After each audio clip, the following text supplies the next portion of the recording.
વિકાસની વાતો વચ્ચે શહેરના હરણીથી મેટ્રો હોસ્પિટલ તથા રિધમ હોસ્પિટલથી સમા તળાવ તરફના રોડની ખખડધજ હાલતથી સ્કૂલના બાળકો, આર્મીના જવાનો તથા રાહદારીઓ અને વાહનદારીઓને હાલાકી ભોગવવાનો વારો આવ્યો છે।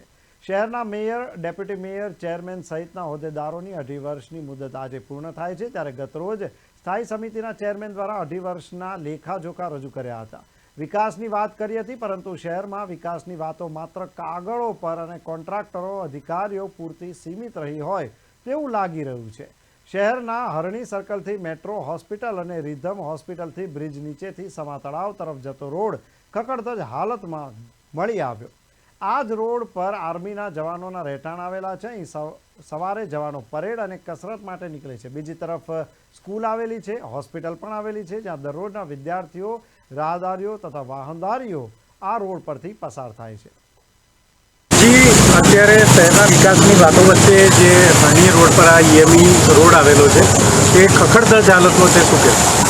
જે રીતે વડોદરા શહેરના વિકાસની વાતો થઈ રહી છે, ત્યારે વડોદરા શહેરના હરણી હનુમાનજી મંદિરથી કારેલીબાગ ઉર્મી સ્કૂલ અજીતાનગર જતો આ મુખ્ય રોડ છે। આપ જોઈ શકો છો કે વિકાસના વચ્ચે કેટલો ચિકાસ ને કેટલા ખાડા થઈ રહ્યા છે। આ રોડ કેટલાય વર્ષોથી ખાડામાં જ છે। વારંવાર વડોદરા મહાનગરપાલિકાના અધિકારીઓ, કોન્ટ્રાક્ટરો, નાયબ કાર્યપાલક ઇજનેર આ રોડને થીંગડા મારે છે, પરંતુ આ રોડ નવીન બનાવતા નથી। સાથે જોવા જઈએ તો આ રોડ પર અસંખ્ય હોસ્પિટલો આવેલી છે।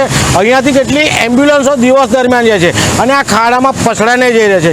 બીજી બાજુ જોઈ શકો તો આર્મીના જવાનોની અહીંયા ઓફિસો છે, એમના પોતાના હાઉસ છે, એ લોકો પણ અહીંયા ખાડામાંથી કૂદીને જવું પડે છે। સાથે કેટલા આર્મીના જવાનો સવારે વોકિંગ કરવા નીકળે છે, દોડવા નીકળે છે, ત્યારે આ ખાડાના લીધે ઘણી સમસ્યાઓ સર્જાય છે।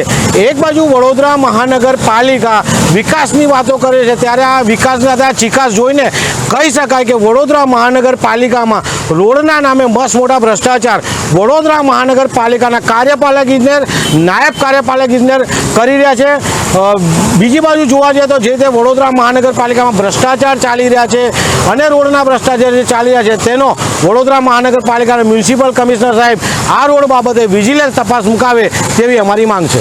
અહીંયા સ્કૂલ પણ આવેલી છે, વારંવાર છોકરાઓના અકસ્માત થાય છે, એ લોકો કહે છે, શું કહે? જે રીતે અહીંયા હોસ્પિટલ આવેલી છે, આર્મીના આવાસો આવેલા છે, સાથે ઓફિસો આવેલી છે, તે પ્રમાણે અહીંયા શાળા પણ આવેલી છે। શાળાના બાળકો પણ જણાવી રહ્યા છે કે અહીંયા વારંવાર અકસ્માત થાય છે, પડી પણ જવાય છે, ગાડી ખાડામાં પણ પડે છે। કહી શકાય કે વડોદરા મહાનગરપાલિકાના વોર્ડના કાર્યપાલક હોય કે નાયબ કાર્યપાલક હોય, આ રોડ પાછળ મસ્ત મોટો ભ્રષ્ટાચાર કેટલાય વર્ષોથી કરી રહ્યા છે। આ રોડ બાબતે આજ સુધી કોઈ ઉલ્લેખ કરવામાં નથી આવ્યો, પરંતુ આજે જ્યારે જે હનુમાન દાદાના ભક્તો છે દર્શન કરીને જ્યારે અહીંથી જઈ રહ્યા છે, ત્યારે આ રોડની અવદશા સામે આવી છે। તો મ્યુનિસિપલ કમિશનર સાહેબ આ બાબતે વિજિલન્સ તપાસ મુકાવે। 5 વર્ષમાં કેટલી વાર રિપેર કરવામાં આવે છે, કેટલો ખર્ચો કરવામાં આવે છે, રિપેર થયો છે કે નહીં, તમામ તપાસ વિજિલન્સ તપાસ કરાવે તેવી અમારી માંગ છે।